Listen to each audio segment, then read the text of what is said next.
For decades, whenever you talk about Japan's economy, the word that always came to mind was stagnation, right? A lost generation. But now something feels different.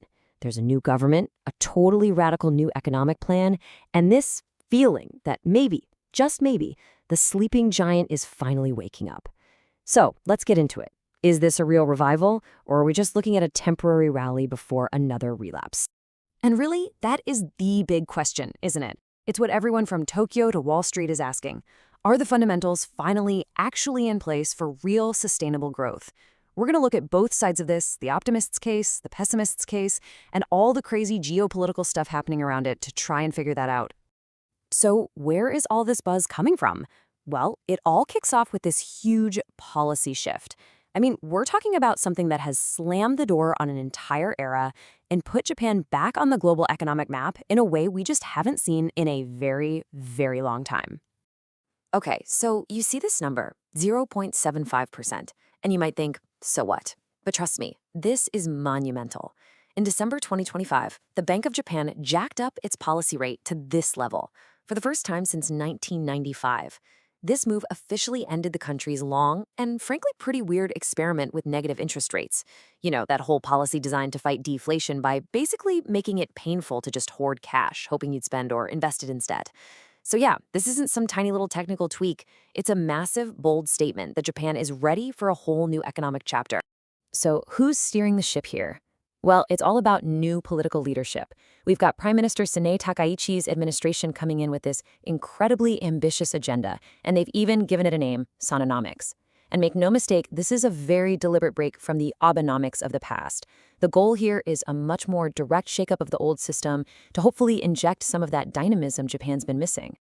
All right, let's start with the optimistic side of things, what we'd call the bull case for Japan. This is the story the new government is selling to the world, and honestly, it's a pretty compelling one. It's this vision of a nation that's finally switching from playing defense to going on offense. And this quote from Japan's finance minister, Satoko Katayama, at the World Economic Forum, it just sums up the new philosophy perfectly.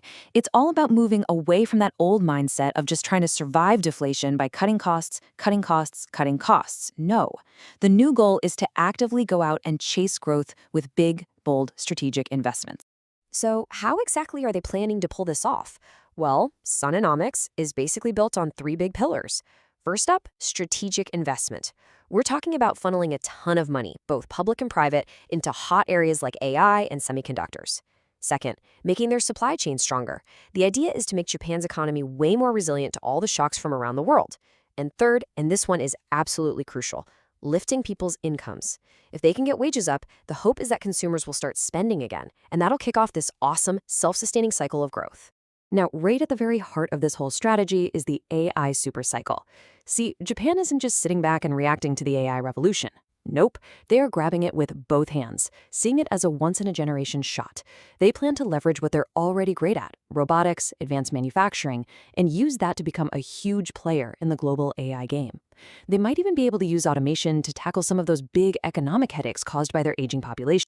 And look, it's not just Japan that's high on this idea. A lot of global strategists are nodding along.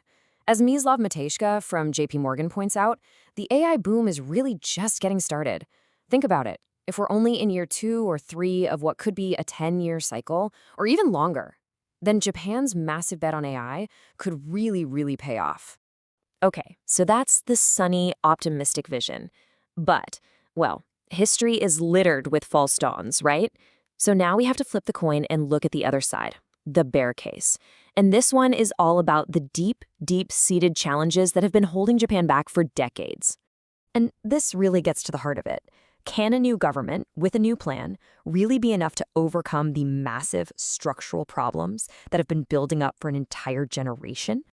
I think this right here really lays out the core problem, this central tension.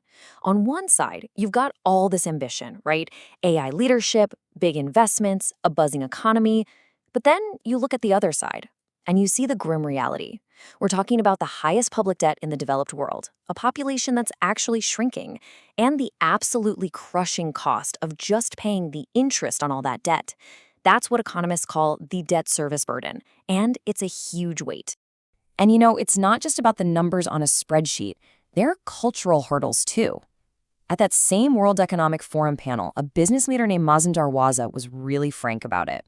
He basically said that for all its global ambitions, Japan's business culture can still be really, really tough for outsiders to break into. And that, of course, puts a damper on foreign investment and new ideas. And here's the real kicker, the paradox of it all. The very solution they're proposing, all this massive government spending, could actually become the problem. This idea of fiscal strain is what's keeping analysts at places like ING and JP Morgan up at night.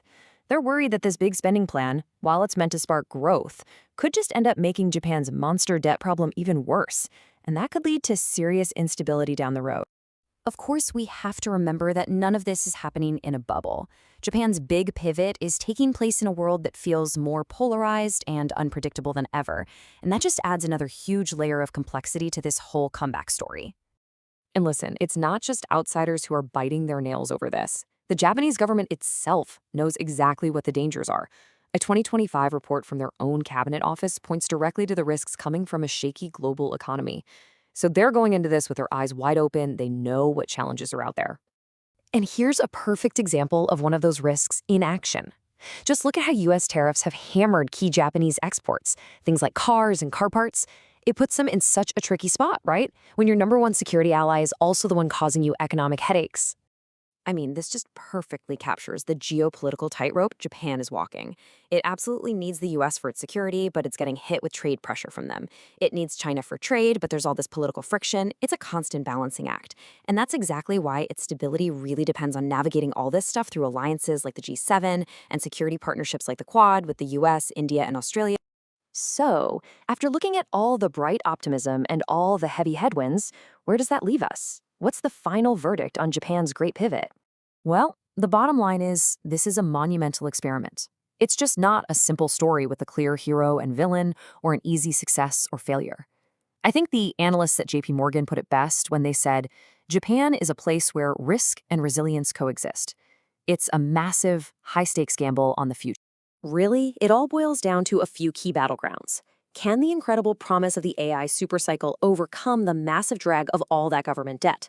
Can Japan actually get its monetary policy back to normal, away from all those weird tools of the past, while the world economy is so unstable? Can its ambition to be open finally win out over those old closed-off habits? And can it grab onto geopolitical opportunities while juggling all that geopolitical pressure? And that brings us right back to our final, huge question. All the pieces are on the board for what could be one of the most important economic transformations of our time. But will this great pivot truly redefine Japan's future, or will the sheer weight of its past prove to be too heavy and pull it right back down into stagnation? That, for now, is the great unanswered question.